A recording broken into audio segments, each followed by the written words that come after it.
저희가 전현준 팀의 팀장인 전현수, 팀원 이현우, 팀원 김은준입니다.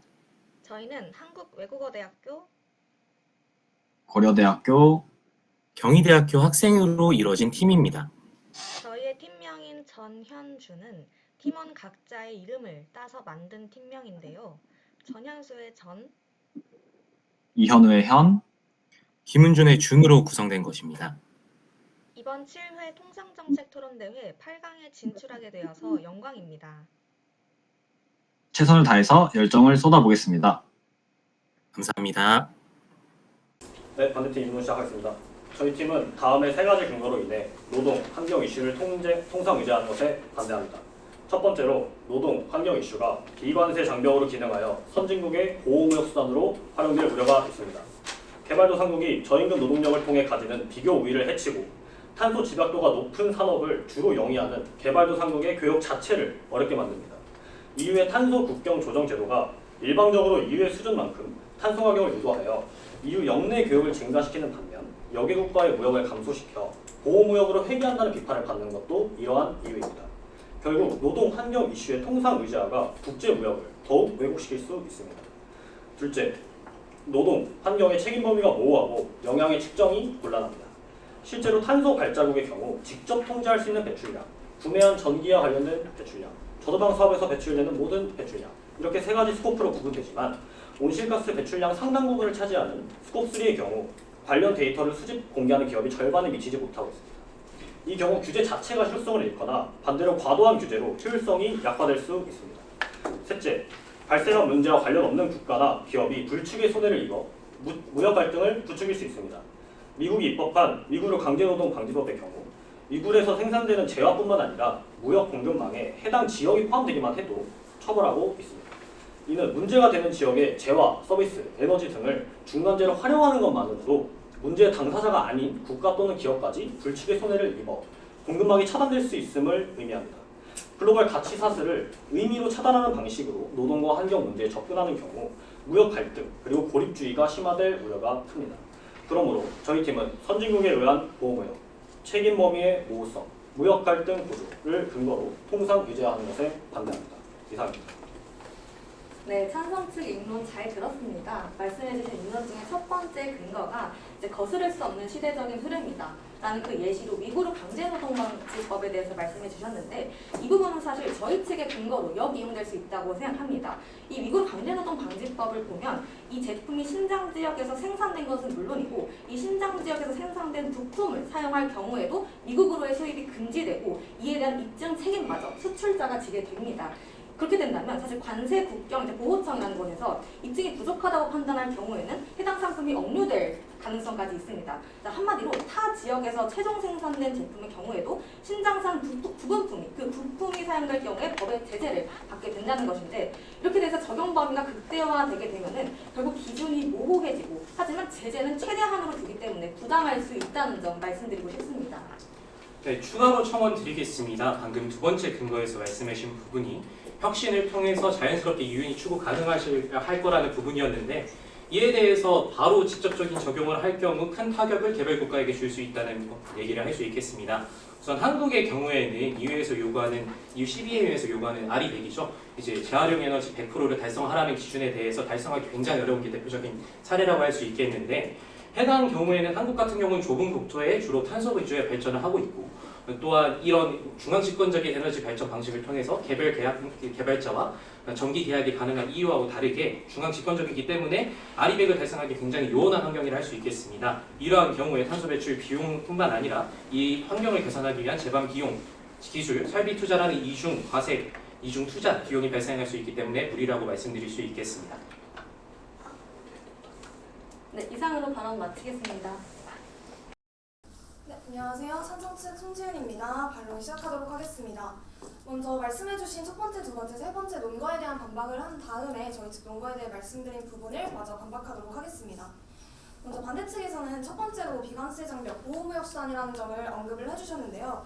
이 부분을 논하기에 앞서 우리가 논의하고 있는 바가 무엇인가에 대해서 제대로 다시 한번 되짚을 필요가 있다고 생각을 합니다.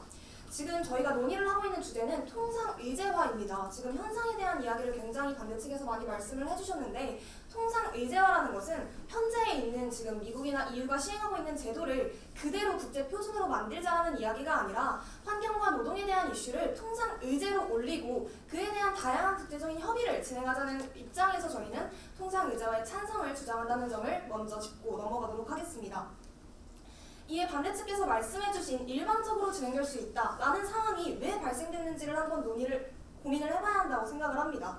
지금 일방적으로 미국이나 EU가 개발도상국에게 주장하고 있는 환경, 노동 이슈의 강요는 지금 현재 상황에서는 이러한 노동이나 환경 이슈에 통상의제화가 되지 않았기 때문이라고 오히려 역설드리고 싶습니다.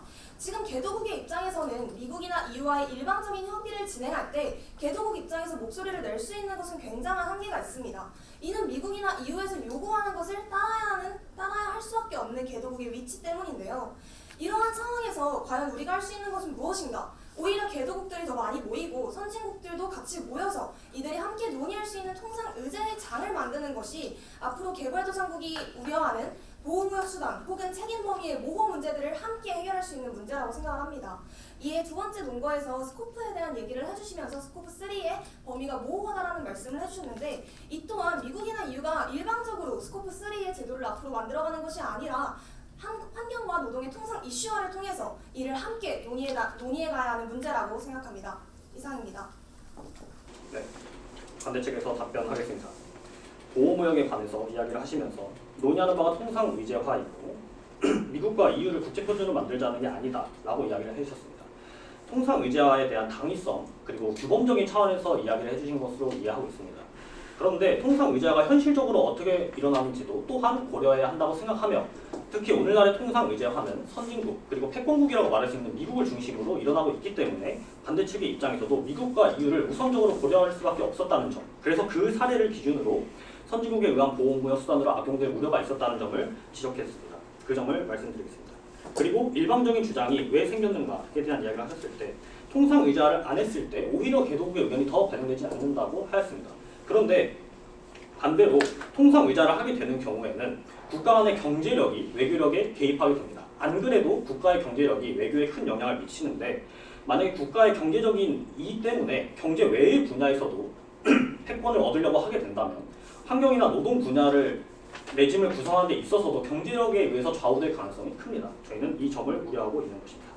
네, 첨언하겠습니다. 그리고 오늘의 논제를 짚어주시면서 당위성에 대한 이야기를 해야 한다라고 말씀해 주셨는데 저희도 굉장히 동의하는 바입니다. 오히려 찬성 측에서 내세우신 첫 번째 근거가 시대적인 흐름이다라는 점을 말씀해 주셨는데 이러한 부분은 오히려 현상에 가깝습니다. 시대적인 흐름이기 때문에 당위성이 부여되는 것이 아니고 왜 시대적인 흐름이라서 당위성이 어떤 당위성이 부여되는지에 대한 설명을 좀 해주시면 감사할 것 같고 개발도상국의 위치 말씀하셨습니다. 그러한 부분은 오히려 저희 측의 근거로 이용될 수가 있는데 이 노동과 환경 이슈라는 비무역적 사안을 통상의제화하려는 일은 현재까지 모든 웬만한 의제화가 미국과 EU, 유럽연합에서 주도하고 있습니다. 특히 미국은 자국이 주도하는 협정 FTA의 템플릿의 표준이 되기를 원하고 있고요.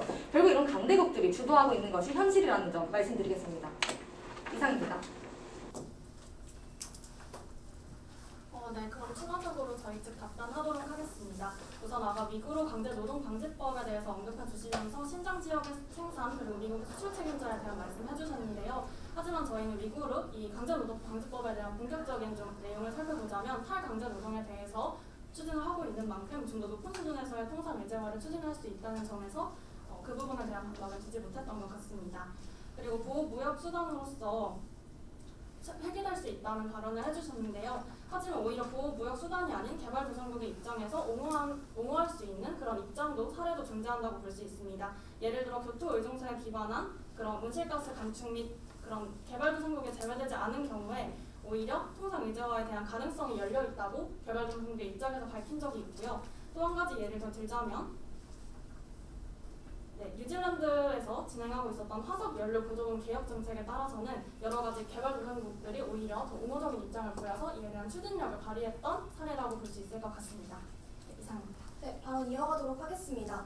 그리고 아까 말씀해주신 부분에서 당위성에 대한 동의를 해주시면서 그에 대해서 어떻게 시대적 흐름으로 연결되었는지에 대한 설명을 요구를 하셨는데 저는 그 부분이 지금 현재 유엔이 주도하고 있는 SDGs로 설명이 가능하다고 생각을 합니다. SDGs는 현재 유엔이 지금 2030년까지 달성해야 되는 국제적인 목표로서 그 안에는 보편적인 인권 그리고 환경에 대한 문제가 포함되어 있습니다. 이는 저희가 논의하고 있는 노동, 환경에 대한 이슈를 이미 국제적으로 동의하고 있으며 특히 환경적인 부분 같은 경우는 개도국 또한 지금 앞장서서 찬성하고 있는 경우가 굉장히 많습니다. 이러한 상황에서 단순히 개도국이 이를 모두 반대할 것이라는 반대 측의 전제는 다시 한번 고찰할 필요가 있는가라는 문의를 드리고 싶고 이와 함께 지금 개도국이 어쨌든 현재 이러한 시대적 흐름에서 대응을 해야 하는 위치에 처해 있는데 그에 대해서 반대측이 주장하는 만약에 이를 통상 의제화를 하지 않았을 경우에 반대측이 주장하는 해결책이 있는지에 대해서도 여쭙고 싶습니다. 이상입니다. 네, 반대측 답변 드리겠습니다. 우선 방금 SDGs에 관해서 말씀을 해주시면서 개도국이 앞서서 오히려 이를 주도하는 경우도 있다 또는 참여하는 경우도 있다고 말씀을 해주셨는데 개발도상국의 경우에는 오히려 이러한 통상의제화 과정에서 불리하게 작용할 수 없는 부분이 일부 존재합니다. 예컨대 개도국 같은 경우에는 탄소 발자국이 조금 집약되어 있는 사업 위주로 구성되어 있는 경우가 다수이고 또는 노동력 관련되어 있는 집약되어 있는 산업이 많은 구조가 많은데 이에 비해서 자본과 기술은 다소 부족한 상황입니다. 무턱대고 SDGs에서 주장하는 그 포괄적인 주장들, 예를 들자면 인권을 상승하겠다든가 아니면 노동 관련 이슈를 개선하겠다든가라는 모호한 주장을 달성하기에는 이러한 산업 구조상 문제 또는 노동 환경적인 문제에 대해서는 일부 달성하기 어려운 장애물들이 존재한다는 점 말씀 우선 드리고 싶습니다. 네, 첨언하겠습니다. 개도국에서 그러면 통상 의제 없이 어떻게 이런 논의에 대응할 수 있는가에 대한 답변이 찬성팀의 답변에 저는 담겨 있다고 생각합니다. 유엔의 SDGs 또는 교토 의정서 그리고 뉴질랜드에서의 화석 연료 보조금을 예시로 들어주셨는데 그런 것들은 모두 통상 의제화를 하지 않고 환경 자체의 레짐만으로도 해결 가능하다는 점을 역설하고 있는 것으로 생각됩니다. 그렇기 때문에 노동이나 환경 분야를 다뤄야 된다. 국제적으로 다뤄야 한다는 당위성은 모두가 인정하는 바이지만 저희 반대 측에서는 그것을 왜 하필 통상의제라는 것으로 해결해야 하느냐는 것이고 그 통상의제를 통해서 해결하지 않아도 된다는 사례 통상의제가 아니었을 때 개도국이 의견을 표출할 수 있는 사례가 오히려 찬성 측에서 제시하신 UN SDGs, 교토 의정서, 뉴질랜드 화석 보조금과 같은 예시라는 것입니다. 네, 첨언하겠습니다. 한 가지 명확하게 하고 싶은 부분은요. 이 노동 문제, 환경 문제가 범지구적으로 노력해야 되고 해결해야 될 문제라는 점에는 개발도상국을 포함해서 모든 나라가 동의할 것입니다. 다만 강대국들이 무역 분야에서 주도적으로 활동하는 국가들이 주도하는 이 신통상 규범, 이 통상 의제화에 적극적으로 찬성하냐 이것은 다른 차원의 이야기라는 점 말씀드리면서 발언 마치겠습니다. 네, 이어서 반대측 답변 드리겠습니다. 찬성 측께서는 개도국의 산업 구조를 언급하시며 현실적으로 보호무역적 조치로 이어질 가능성이 크다는 주장을 계속해 주셨습니다. 하지만 저희 측은 찬성 측이 말씀해 주시는 보호무역주의에 대해 다시 한번 여쭙고 싶습니다. 보호무역주의란 자국 상품의 추가적인 비용을 부담하지 않고 타국에서 수입되었다는 이유만으로 세금을 부과하는 조치 등을 의미합니다. 그러나 이러한 보호무역적 조치라는 발언은 저희가 생각하기에 두 가지 조건에서 아닌 것 같습니다. 첫 번째, 목적성입니다. 우리 반대측이 이야기하는 것은 기후위기에 대한 대응, 그리고 강제노동에 대한 제고, 그리고 노동기준의 과소보호로 인한 불공정인 행위, 그리고 가격 덤핑과 같은 문제를 해결하기 위함입니다. 이를 통해 반대측이 주장하는 것은 공정무역의 장을 열자는 것입니다. 이러한 목적성 때문에 단순한 특정 국가의 경쟁력 제고를 위한 조치가 아님을 다시 한번 말씀드립니다. 두 번째, 형식성입니다. 이러한 통상 의제화를 통해서 규제 대상을 어느 한 국내에 혹은 국가에 한정하는 것이 아니라 강제 노동이나 환경에 대한 문제를 수입공제 조치할 수 없음을 형식적으로 우리가 제도적으로 조치를 하자 이러한 이야기를 말씀드리는 것입니다. 이를 통해서 경제 통상과 연관되어 있는 글로벌 가치사슬 하에서 모두가 연관되어 있는 구속력을 갖자는 것이 저희 측의 주장입니다.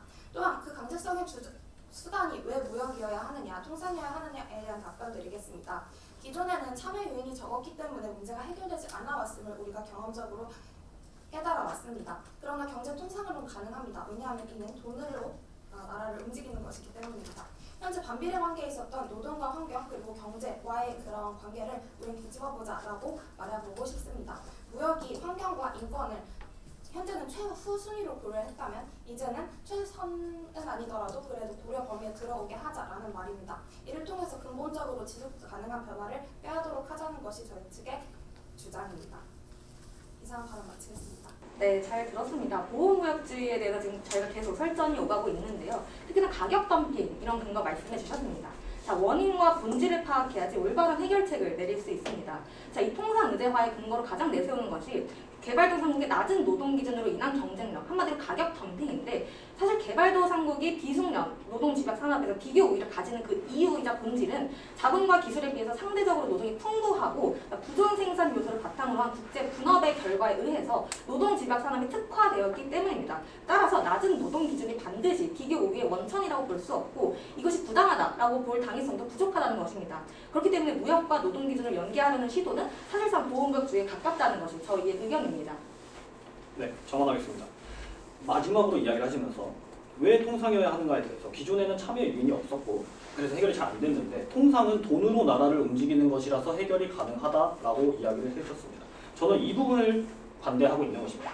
노동이나 환경 분야에서의 선진국이 국제관계에서 그 노동과 환경 레짐에 대한 이니셔티브를 제공할 수 있습니다. 이를테면 독일은 세계 경제 1위 국가는 아니지만 환경 부분에서 또 노동 부분에서 인권을 잘 준수하고 있다고 여겨지는 경우 국제관계에서 우위를 점할 수 있습니다. 그런데 이것을 경제력 순으로 재배열을 하는 것이 통상의자라고 생각하기 때문에 그것이 선진국에 의해서 악용될 우려가 있다는 차원에서 저희는 반대를 하고 있는 것입니다. 마무리 발언하겠습니다. 또한 이런 사례로 대표적으로 WTO 조정제도를 들 수 있겠는데요. 미국 같은 경우는 상소기구 임명을 차단하는 방식으로 미국의 실권적인 부분을 차지하는 영상을 보실 수 있습니다. 이러한 점들을 상기했을 때 아무래도 선진국 위주, 아까 계속 말씀해주신 개도국도 참여를 할 수 있다, 충분히 피해를 보지 않을 수 있다는 부분은 약간은 어폐가 존재할 수 있다. 여전히 EU나 미국 중심으로 소위 말해서 선진국이라 불리는 또는 무역 비중이 높은 국가 위주로 이루어질 수 있다는 여지가 있다는 점 다시 한번 상기시켜드리고 싶습니다. 네, 이상입니다. 네, 추가적으로 모호하고 책임 규명이 모호하다는 부분 계속해서 말씀드리고 있는데요. 하지만 저희는 WTO의 존재성에 대해서 다시 한번 언급드리고 싶습니다. 현재 WTO가 어쨌든 이런 다자협정 체계에서 조금 미진한 부분인 것은 일부 사실이지만 이 WTO를 기점으로 다자무역 체계를 좀 더 혁신시키기 위한 새로운 노력들이 많이 보이고 있습니다. 특히 테스트를 통해 논의를 본격화되고 있듯이 이러한 통상 관계 연계를 통해 보다 작업이 구체화되고 있는 일들이 많았고, 그리고 최근 WTO만의 그런 다자무역 체계가 상업적 기능을 많이 상실한 부분에서는 이런 것들을 다 보완해 가면서 개발도상국과 함께 하려는 노력도 계속 시도하고 있다는 것도 함께 말씀드립니다. 네, 이어서 말씀드리겠습니다. 저는 반대측이 말씀해 주시는 선진국에 대한 정의가 과연 무엇인지에 대해 묻고 싶습니다. 앞선 부분에 대해서는 선진국이 지금 개발도상국을 압박하고 있다. 그렇기 때문에 지금 선진국이 과연 무역까지 와서 개발도상국을 압박하는 게 맞느냐라는 말씀을 앞쪽에서 계속 해주시면서 뒤쪽에서 해결책은 UN SDGs로 해결할 수 있다, 아니면 국제 레짐을 통해 해결할 수 있다라는 말로 말씀을 해주시는데, 저는 앞쪽에서는 선진국을 악으로 보면서 뒤쪽에서는 선진국을 오히려 너무 선으로 보시는 게 아닌가 하는 생각이 듭니다. 지금 현재 선진국이 무역 이슈에서 노동과 환경을 접목시키고 있는 근본적인 이유는 이것이 선진국에게도 이익이 되기 때문입니다. 선진국도 하나의 국가이고 개발도상국도 하나의 국가입니다. 국가들은 당연히 국제사회에서 이익을 중심으로 움직일 수밖에 없습니다. 지금 이미 이익을 중심으로 무역 이슈에서 노동과 환경을 접목시키고 있는 선진국이 과연 어떻게 반대측에서 말씀해 주시는 대로 과연 국제 레짐으로 다시 복귀를 해서 아무런 이익 없이 개도국에게 이니셔티브를 주면서까지 환경이나 노동 이슈를 해결하려고 노력을 할지, 그에 대해서 실질적인 해결책이 있는지에 대해서 다시 한번 여쭙고 싶습니다. 그렇기 때문에 저희가 주장하는 것은 오히려 이러한 선진국들 그리고 개도국의 상황을 고려했을 때 통상의제화라는 새로운 방안이 필요하다라고 말씀드리는 점을 다시 한번 강조드립니다. 네, 명확하게 말씀드리겠습니다. 저희가 정의하는 강대국은 이 신통상규범을 주도하고 있는 미국과 유럽연합이라고 처음부터 말씀드렸습니다.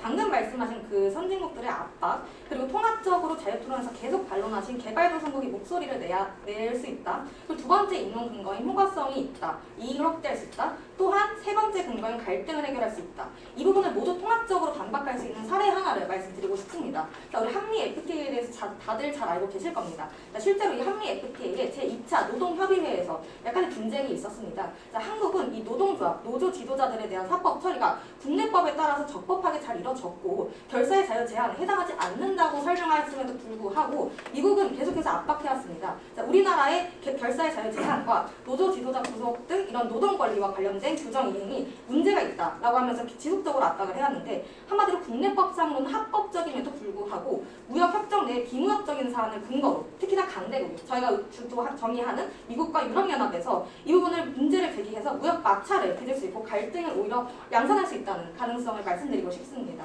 네, 첨언하겠습니다. WTO를 통해서 통상 의제화하는 것이 가능하다, 노력 중이다라고 이야기를 하고 계셨는데 1996년에 싱가포르 선언을 참고할 필요가 있을 것입니다. 그 싱가포르 선언에서는 노동 기준을 통상 규범화하는 것에 실패하고 노동 기준에 관한 협상 권한이 ILO에 있다고 천명해서 WTO의 한계를 명확하게 설정하였습니다. 이는 WTO라는 체제 안에서 노동 규범을 통상 의제화하는 것이 어렵다는 것을 보여주는 예이기도 합니다. 바로 마치겠습니다. 시간이 얼마 남지 않았긴 한데 빠르게 해보겠습니다. 네, 다자가 무역 체제라고 말씀을 해주셨는데 이제 통상 의제를 함에 있어서 비교 의의적인 요소는 어떻게 보면 빠르게 논의를 진행할 수 있다는 점이지 않겠습니까? 네, IPF의 사례를 봤을 때 오히려 싱가포르나 아니면 일정 국가에 있어서 무역 관련 이슈가 있었을 때 이러한 것들이 자국 이익에 합치되지 않는다고 주장하면서 오히려 논의가 길어지는 부분 역시 존재합니다. 이런 점들을 생각했을 때 다소 빠르게 진행할 수 있다는 비교 의의가 과연 확실한 것인지에 대해서 대한 의문도 제기드리고 싶습니다. 추가적으로 간단하게 답변 드리도록 하겠습니다. 아까 한미 FTA를 먼저 예시로 들어주셨는데요. 이게 물론 이런 어떤 사례가 될 수는 있겠지만 여기에서 문제점은 우리나라는 ILO 이 결과로는 ILO 혁신 협약을 기준으로 노동의 일부 조항을 개정하고 그리고 이 사례가 무역 제재로까지는 이어지지 않았다는 점에서 과연 적합한 사례는 아니었다고 생각합니다.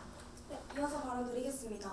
저는 반대 측에서 계속해서 주장을 하시는 말씀이 과연 실질적으로 지금 현상을 바꿀 수 있는가에 대한 물음을 마지막으로 던지고 싶습니다. 지금 저희가 어쨌든 미국과 EU에 대한 얘기를 계속해서 말씀해 주셨고 저희도 그 미국과 EU가 지금 무역 이슈에 노동과 환경을 접목시키고 있다라는 전제에 대해서는 찬성 측도 반대 측도 모두 동의를 하고 그에 대한 근거를 사용을 했다고 생각을 합니다. 그렇다면 여기서 질문을 해야 되는 것은 그렇다면 이러한 선진국이 지금 추구하고 있는 제도가 어떻게 변화할 것인가 라는 이야기를 지금 논의를 해봐야 한다고 생각을 합니다. 선진국이 지금 취하고 있는 무역의 노동과 환경을 접목시키는 행위는 앞으로도 결코 변하지 않을 것이라고 생각을 합니다. 그렇다면 이러한 변하지 않을 행위 속에서 우리가 어떠한 부분을 추구해야 되는지에 대해 고민을 해야 되는데 반대 측은 그에 대해서는 후차적인 노력이나 고민에 대해서는 답변이 없었다고 생각을 합니다. 그렇다면 과연 반대 측에서 주장하는 개도국은 어떠한 위치를 취해야 합니까? 저희는 지금 통상 의제화를 통해서라도 개도국이 목소리를 내고 개도국의 의견을 조금 더 국제사회에서 그리고 조금 더 많은 개도국의 목소리를 한 번에 적용을 할 수 있어야 한다라고 주장을 하는데 반대 측에서 말씀을 하시는 내용을 들어보면 결국 개도국은 노동 집약적인 산업을 추구하는 개도국의 위치에 머물러야 한다라는 논제를 크게 벗어나지 않는다고 생각을 합니다. 개도국이 개도국의 위치로만 있는 지금 현재의 양자간 상황 그리고 미국과 EU만이 강압적으로 주도하는 이러한 상황이 과연 앞으로의 국제정세에 있어서 어떠한 도움이 될지에 강한 의문을 제기하면서 발언 마치도록 하겠습니다. 감사합니다. 네, 반대 측 결론 시작하겠습니다. 자, 오늘 토론에서는 저희는 노동과 환경 이슈의 통상 의제화에 대해서 반대 입장을 주장하였습니다. 자, 물론 찬성 측께서도 말씀하셨다시피 이미 이러한 현상이 거스를 수 없는 시대적인 요구라는 점을 인정합니다. 자, 그러나 저희가 계속 말씀드렸다시피 당위성이 부족하며 부작용이 발생할 수 있다는 사실 역시 부정하기 어렵습니다. 찬성 측과 반대 측 모두 노동과 환경 이슈가 범지구적으로 모두가 노력해야 할 분야라는 점에는 동의하실 겁니다. 자, 그러나 저희 반대 측은 노동 환경 문제를 해결하려는 목적을 이루기 위한 수단으로서 통상 의제화가 적합하지 않다는 점을 강조한 것입니다. 자, 노동과 환경 이슈는 무역과 직접적인 연관이 없는 비무역적인 사안입니다. 자, 이러한 비무역적인 사안을 통상 의제화하기 위해서는 상당한 수준의 당위성에 대한 설명이 필요합니다. 자, FTA와 같은 무역협정은 근본적인 특성을 가지고 있습니다. 그것은 체결국 중 상대적으로 해당 영역의 규제가 강한 국가가 상대국의 이를 협정상에 명시할 것을 제약하게 된다는 것입니다. 자, 본질적으로 노동환경 문제의 통상 의제화를 주도하는 미국과 유럽연합과 같은 강대국의 기준에 따라가게 이끌려가게 될 가능성이 크다는 것입니다. 더욱이 현재 미국은 중국과 유럽연합에 대해서 보호무역 조치를 강화하거나 통상 압력을 행사하고 유럽연합 역시 환경 혹은 노동 목표를 명분으로 통상 분쟁에 대응하는 양상을 보이고 있는 것이 현실입니다. 결국 찬성 측에서 말씀하셨다시피 돈으로 나라를 움직인다. 이러한 노동환경 이슈의 강제성과 구속성 이런 것들이 오히려 강대국 스탠다드를 기준으로 타국들을 강제적으로 이끌게 한다는 위험성 역시 존재하게 한다는 저희의 일관적인 논리였습니다. 그리고 말씀해주신 것처럼 그럼 개발도상국은 개발도상국의 위치에 머물러 있어야 되냐 더 이상 변할 것이 없다 라는 점은 완전히 논지와 그 문제에서 벗어난 이야기라고 생각합니다. 저희는 통상 의제화에 대해서 반대하는 것이지 이러한 노동과 환경 이슈에 대해서 이것을 이제 발전시키기 위한 다른 규제에 대해서 반대하는 것은 아니라는 점 말씀드리겠습니다. 결론 마치겠습니다. 감사합니다. 네, 찬성 측 최후 변론 시작하겠습니다. 반대 측의 이야기 잘 들었습니다. 반대 측께서 제시해 주신 이야기에 대해 간단한 반론을 한 후에 최종 변론하면서 마무리하겠습니다. 먼저 찬성 측께서는 강제성이 강제적으로 국가를 이끄는 것은 옳지 않다라고 말씀해 주셨는데 이러한 강제성은 환경오염과 강제노동 등의 문제를 해결하기 위해 불가피하다는 점 다시 한번 말씀드리고 싶습니다. 이를 위해서 우리는 환경오염과 강제노동의 근본적인 원인에 대해서도 생각해 볼 필요가 있는데요. 이러한 문제를 해결하기 위해서는 우리가 무역을 다시 한번 고민해야 한다는 점이 저희 측의 기본 기조임을 말씀드립니다. 무역은 공급망을 통해서 친환경 기술뿐만 아니라 바드로서의 경쟁을 문제를 해결하는 효과도 있습니다. 이러한 무역의 긍정적인 효과를 반대 측에서는 다시 한 번 더 고려해 주셨으면 하는 바입니다. 그럼 이제부터 저희 측의 최종 변론 시작하겠습니다. 저희 측의 주장은 이번 토론에서 국가 간의 협정 체결에 이익을 도모할 수 있다. 그리고 국가 간 인권, 갈등 문제 해결의 실마리가 될 수 있음을 주장하였습니다. 우리가 환경과 노동, 환경이 모두의 위기임을 반대 측에서도 공감해 주신다고 하셨습니다. 선진국이 통상범위 확대에 따른 어떤 비용을 개도국에 지원해주는 방식이나 아리백 등 기술 공유의 장을 마련하여서 친환경 기술의 협력을 시도한다면 개도국의 비용 부담은 최소화될 수 있을 것이라고 생각합니다. 이를 통해 우리는 궁극적으로 기후 위기 등에 대해서도 효율적으로 대응이 가능하고 이는 비단 특정 국가에만 시대가 돌아가는 것이 아니라 전 세계로 돌아갈 수 있을 것이라고 생각합니다.